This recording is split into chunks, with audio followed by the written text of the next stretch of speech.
ദൈവത്തിന്റെ തിരഞ്ഞെടുപ്പും അഭിഷേകവും ദൗത്യവും സൂചിപ്പിക്കുന്ന സങ്കീർത്തനങ്ങളും ഗീതങ്ങളും പ്രാർത്ഥനകളുമാണ് രണ്ടാമത്തെ കാനോനയിലുള്ളത്.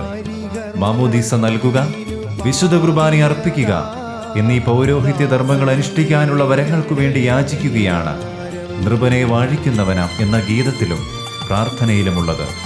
ഇക്കാര്യം അനുസ്മരിപ്പിച്ചുകൊണ്ട് ആർച്ചുഡീക്കനാൽ ആനയിക്കപ്പെട്ട് പുരോഹിതാർത്തി ബലിപീഠവും മാമോദീസ തൊട്ടിയും ചുംബിക്കുന്നു.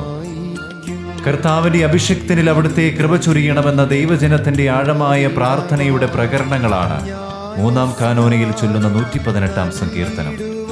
പൗരോഹിത്യത്തിലേക്കുള്ള വിളിയുടെ അർത്ഥവും പ്രസക്തിയും വെല്ലുവിളികളും അവതരിപ്പിക്കുന്ന പഴയ നിയമ പുതിയ നിയമ വായനകൾ ഉൾക്കൊള്ളുന്ന വചന ശുശ്രൂഷയും തുടർന്നു വരുന്ന കാറോസുസ പ്രാർത്ഥനയും ഈ കാനോനയിലെ പ്രസക്ത ഭാഗങ്ങളാണ്.